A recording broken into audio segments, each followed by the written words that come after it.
I have been flying the Dji Neo 2 for about a week, and here is the thing I learned very fast. Specs tell a story on paper, real flying tells the truth. Today I am giving you the truth. Not just what the brochure says, but how this little drone actually behaves when you push it. What feels improved, what is still rough, and what DJI may be planning next. Quick note before we get deep. If you want to see DJI products early and you enjoy no-nonsense testing, consider subscribing. I live in China. That usually gives me a head start before global release. If early real footage and honest breakdowns help you, you will like what is coming. Alright, let us start with the question I saw the most. Battery compatibility. The original Neo batteries do not power on the Neo 2. They look close, they slide in, but the drone refuses to boot. DJI changed the physical connector, and there is also an internal identification handshake.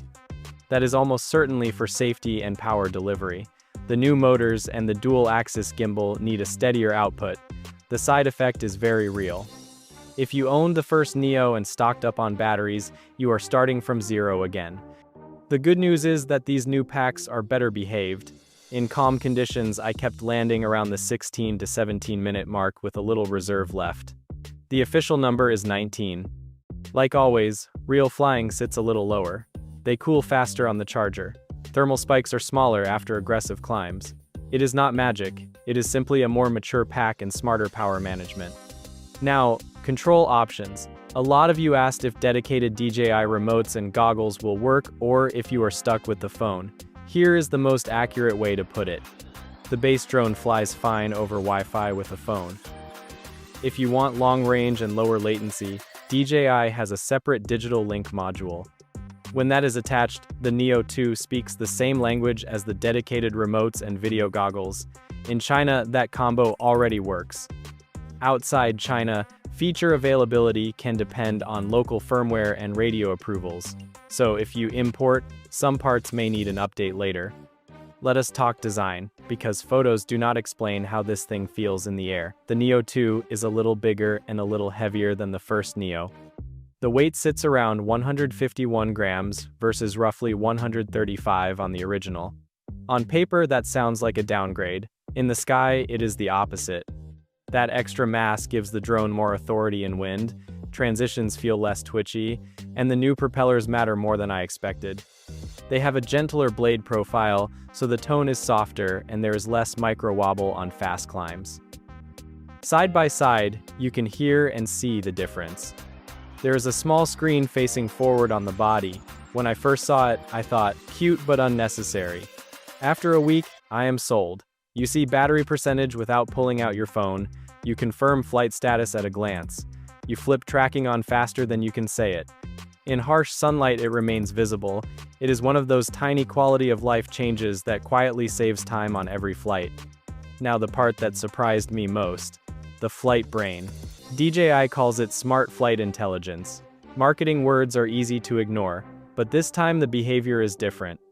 The Neo 2 does not simply avoid obstacles, it predicts the path you want and shapes itself to help you keep a clean shot.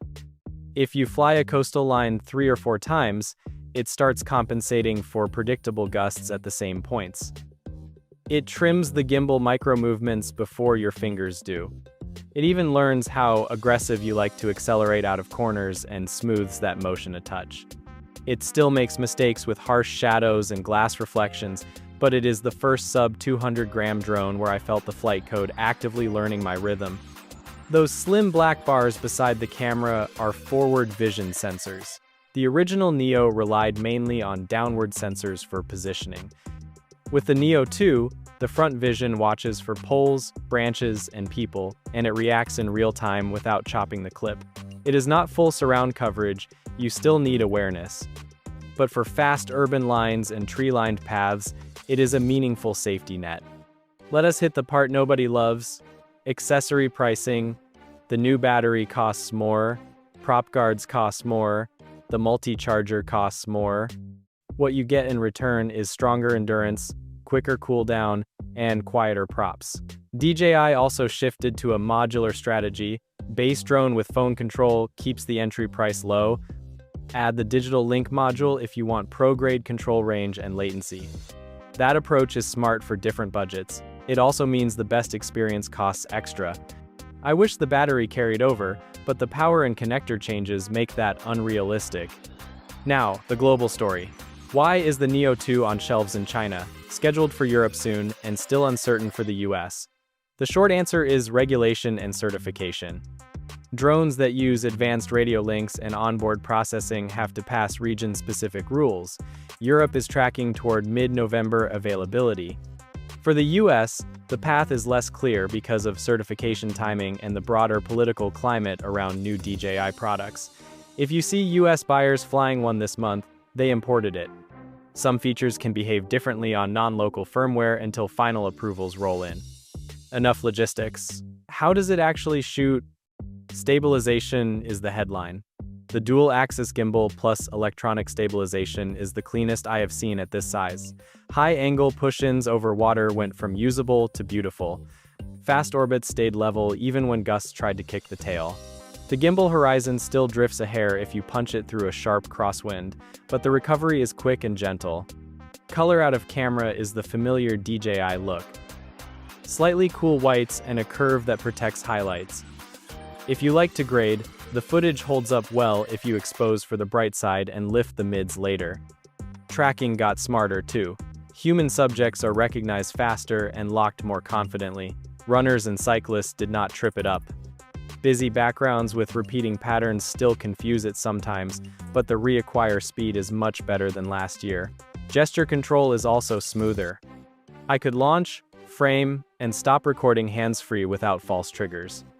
Here is a nuanced point buyers might miss. The Neo 2 feels more trustworthy when everything goes wrong. I forced it into bad scenarios on purpose. Gust fronts, patchy GPS, narrow alleys with multipath reflections.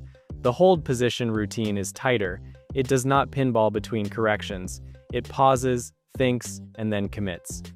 The return to home arc comes back a little higher and a little wider to stay safe. These are tiny decisions in code. Together, they make the drone feel grown up. Now, let us address a couple of myths I keep reading. Myth 1. The Neo 2 is just a bigger shell with the same brain. That is not what I am seeing. The flight code clearly changed. The way it anticipates inputs, the way it filters wind, the way it edges into a stop, all point to a newer control stack. Myth 2. The new battery is only about upselling. I understand the frustration, but the drone does draw harder. Old packs were not designed for the new power profile, and the new connector adds safety. If you are flying near people, that matters. Myth 3. You must buy every accessory to get value. Not true. If you shoot short sequences in familiar areas, the phone control is enough. If you push range, latency, and live view, then the digital link module earns its price. Who is this drone for? If you fly casually a few times a month and your original Neo is still healthy, you do not need to upgrade right away. If you fly often, if wind bothers your footage, if you want better tracking, and if you care about a smarter flight feel, the Neo 2 is a very real step up. For first-time buyers, this is the easiest small drone to recommend right now because it is forgiving without feeling boring. Here is my personal checklist after a week. Launch and lock. Faster. Hover and hold. Rock solid. Gust management. Noticeably better. Prop noise. Lower and softer. Gimbal behavior. Cleaner and quicker to recover. Battery reality.